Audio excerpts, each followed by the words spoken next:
You're listening to an Airwave Media Podcast.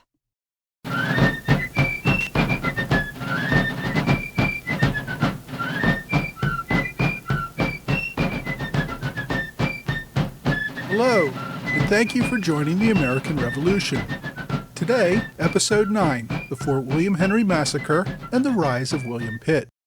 Last week, I talked about all the British setbacks in 1756.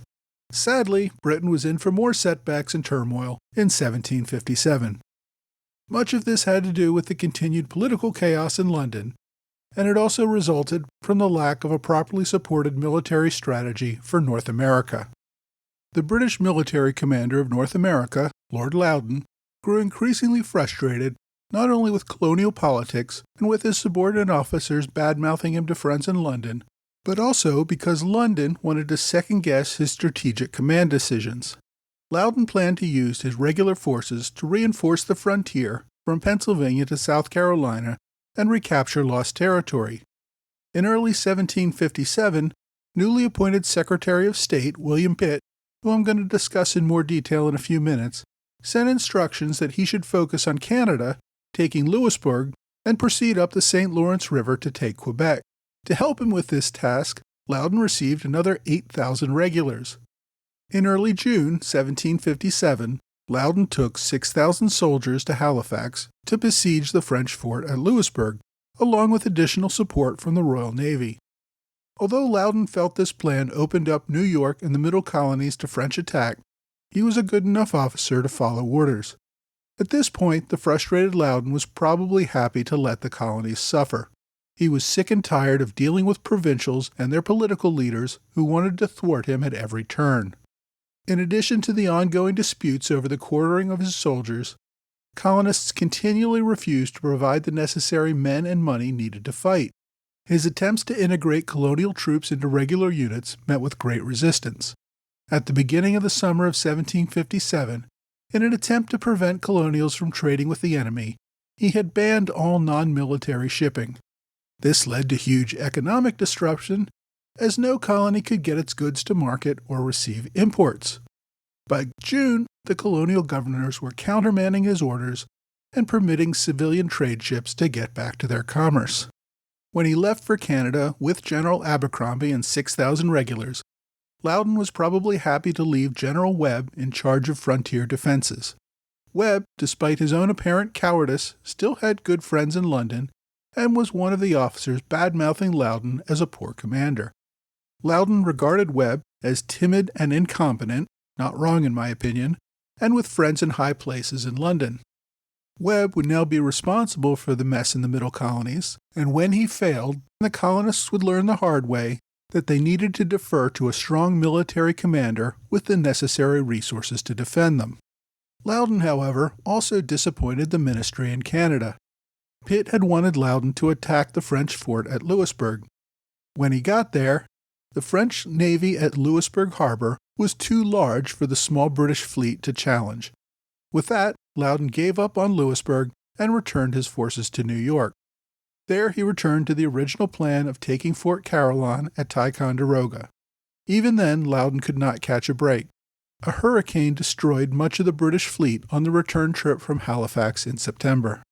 Meanwhile, during the summer of 1757, General Daniel Webb was leading the British forces in New York and attempting to make some progress there. Fort William Henry sat at the southern tip of Lake George in New York, the northernmost fort in a string of British forts. As the fort closest to the British lines, the British planned to use it as a launching point against the French forts at Carillon and Saint-Frédéric further up the lake. The French commander, Montcalm, thought it could be the next British domino to fall before the advance of the French and Indians. British Major William Eyre commanded the fort during a surprise raid by the French over the winter of 1756.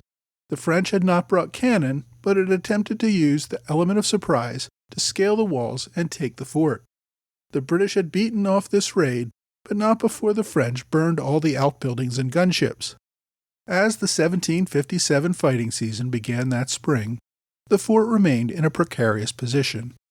The garrison sat in an area surrounded by hostile Indians, meaning the British got little intelligence. Without a ship, they could not even scout from the lake. Their commander had relied on the highly effective Captain Robert Rogers of Rogers Rangers to provide intelligence. The Rangers, however, had already suffered heavy casualties during a scouting expedition, and Rogers himself was convalescing at Albany. This left Eyre with little intelligence on enemy movements. Fort Edward was a few miles away, with reinforcements that could help lift any siege. Otherwise, though, Fort William Henry was a sitting duck. Montcalm prepared for an all-out siege on the fort in the spring of 1757. He had 6,000 regular French troops along with the necessary siege artillery. Despite his reluctance to use Indians after the Oswego incident, more than 2,000 Indians showed up in the spring to participate in the fighting against the British. Many of them had heard stories of the booty that others had collected in fighting during the year prior, as well as the ransom money that Montcalm had paid to recover the prisoners taken at Fort Oswego. They wanted in on the action. Montcalm could not simply send them home without insulting them, so like it or not, they would be part of the coming campaign. The British were preparing for the summer fighting season as well. Lieutenant Colonel George Monro brought 5 companies of regulars and about 1,000 militia from New York, New Jersey, and New Hampshire to Fort William Henry. Despite the difficulty with intelligence, by June, Monro, the new commander, was aware that the French were assembling a force to attack the fort. Monro sent 500 men in small boats on a raiding party up Lake George to destroy some French sawmills. The men ran smack into the main French force, who killed or captured most of them. When word of the attack on the raiding party reached Fort William Henry, General Webb, who was normally at Fort Edward, happened to be at Fort William Henry on an inspection tour. Webb immediately got out of there and ran back to Fort Edward as fast as he could, promising to send reinforcements. He ordered the regulars to man the fort. The militia would encamp on a nearby hill to prevent the French from mounting cannon there. Now at this point, Monro had only about 1,100 men fit for duty, facing the 8,000-man French force bearing down on him. After returning to Fort Edward, Webb sent another 200 regulars and 800 militia as a relief force. He had more reinforcements to send, but he did not want to send them as that might make Fort Edward vulnerable. He also decided not to lead the relief force himself, but sent Lieutenant Colonel Joseph Fry to take charge instead. Having more than 2,000 defenders at the fort created its own problems. The fort itself was designed to handle about 500 defenders, so most of the defenders had to dig entrenchments outside the fort walls to build a larger defensive line. By early August, Indian snipers were firing on the fort while French began entrenching siege cannon. Monro sent numerous letters to Webb calling for more reinforcements. Webb received these, but decided to leave Monro on his own. He was more concerned about the French taking the fort and then advancing on Fort Edward. He refused to send any more of his own troops until he received more reinforcements himself. As a result, it quickly became inevitable that Fort William Henry would fall to the French. Now Monro engaged in a spirited defense for several days while the French artillery, actually English artillery that the French had captured at Oswego, slowly reduced the walls of Fort William Henry along with the men inside. On August 9th, Monro asked for terms of surrender. This time, Montcalm thought the British commander had acted nobly. He offered honorable terms, allowing the troops to retain their arms, possessions, colors, and a single cannon. They would be given safe passage back to Fort Edward in exchange for the French prisoners held there. Once again, though, Montcalm's Indian allies were not on board with the plan. They had come to fight for booty and the honors of war. Once the British had turned over their fort and their arms, the British assaulted the hospital, killing and scalping the sick and wounded. Next, they turned on the prisoners, stealing their personal possessions and taking many more prisoner, with the intention of returning home with them as slaves or receiving ransom payment from Montcalm for their return. With more Indians present than the year before at Fort Oswego, the number of atrocities against prisoners increased greatly as well. Some stories at the time said Indians killed more than 1,000 defenders. In truth, the number was probably closer to 200. But when the killing started, many prisoners simply ran into the woods, figuring they'd better take their chances doing that than wait to be slaughtered. The Indians chased them down and killed some. but most escaped, and some survivors made it back to Fort Edward with shocking tales of the massacre at Fort William Henry.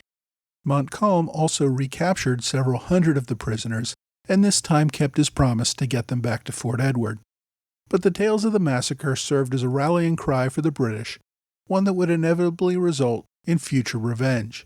In later battles, losing French forces would often be denied the honors of war in retaliation for this massacre. The situation also created a serious breach with the French and their Indian allies. The Indians did not want to fight if they could not raid forts and take prisoners, and the French did not want Indians who would not obey orders. The Indians left the theater to return home, unsure if they would ever return. Many left with prisoners in tow. This turned out to be a terrible mistake, as many of the prisoners turned out to be infected with smallpox. An epidemic spread throughout many of the French-allied tribes, and the number of Indians who died from smallpox as a result dwarfed the number of prisoners killed at the massacre. Without his Indian allies, Montcalm opted not to attack Fort Edward, which he probably could have taken from the trembling Webb with little effort beyond walking up to the fort and shouting "Boo!" Instead, he burned Fort William Henry and returned to Fort Carillon, taking complete control of Lake George for France. Soon, thousands of militia turned up at Fort Edward in response to Webb's calls for reinforcements. They were eager to exact revenge on the French for the massacre, but Webb had no intention of leading a counterassault. He sent most of the militia home, and another year of fighting had brought the British no success as the 1757 fighting season came to an end. Despite the French success in New York, the colonies continued to resist General Loudon's attempts to reorganize colonial defenses.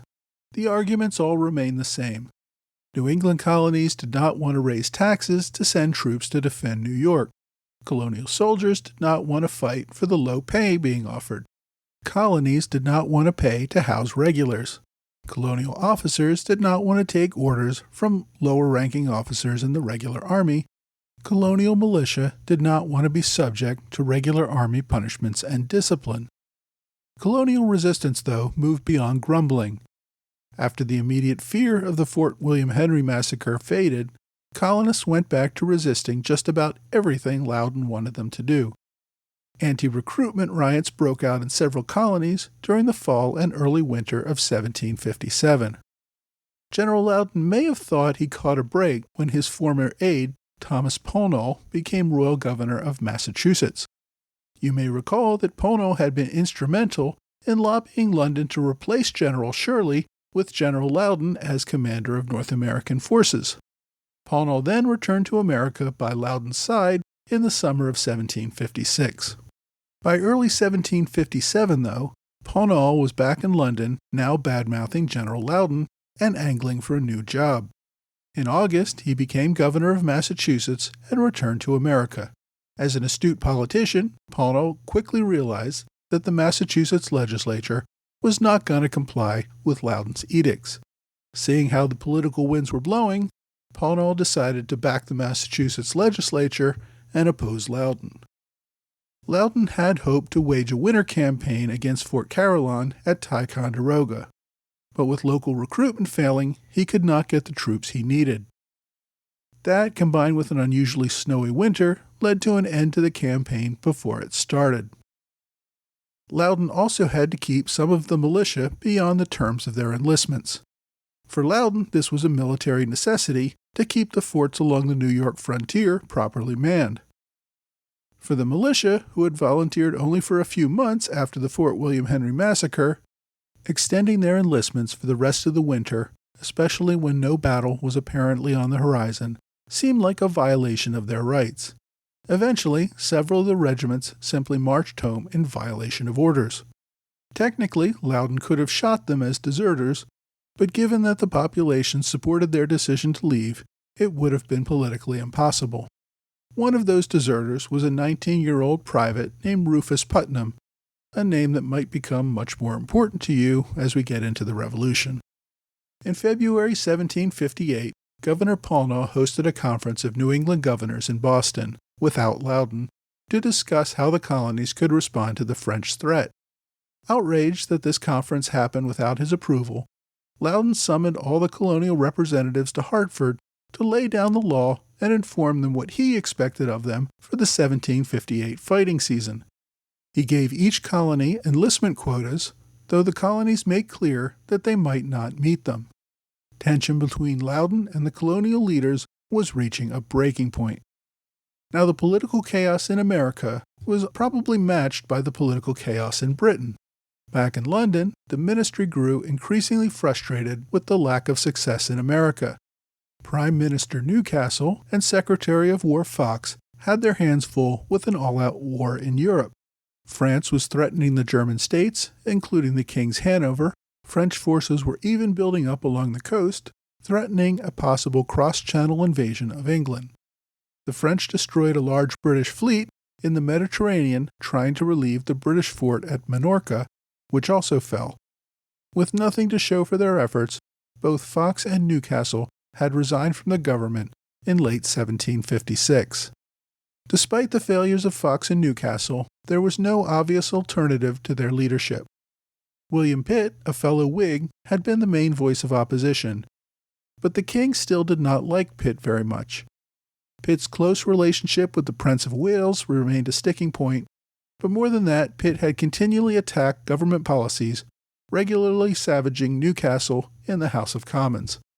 Despite all this, the king decided to give Pitt a chance. By putting Pitt in charge of the war effort, I think the king thought either he will do well and Britain will benefit, or he will fail and we can be rid of this pain in the neck. The king decided to put Pitt in charge of the war, but did not want to make him prime minister. That position went to William Cavendish, the 4th Duke of Devonshire. Don't worry, you won't have to remember that name.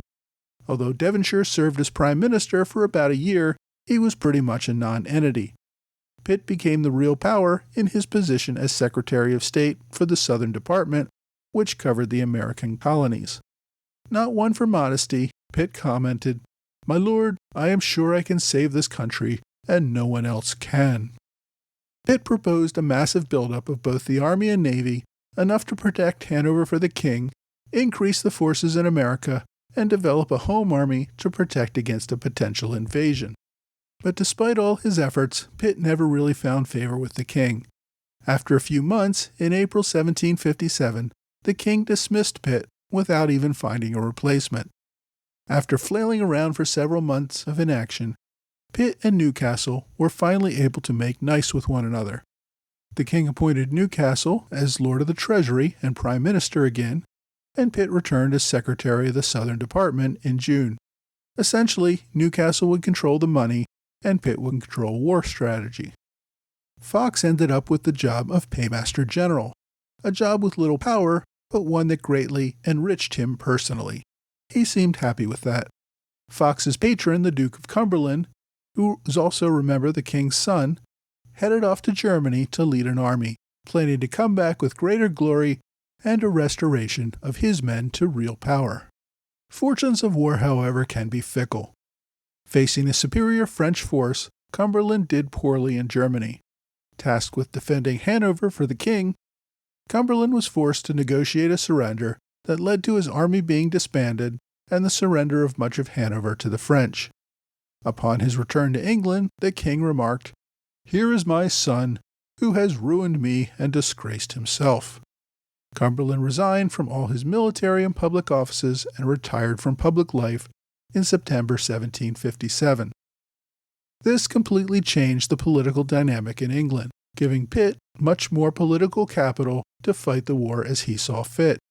So although he had been in the ministry for more than a year, it was not until the fall of 1757 that Pitt really had most of the political impediments out of his way to prosecute the war as he wanted.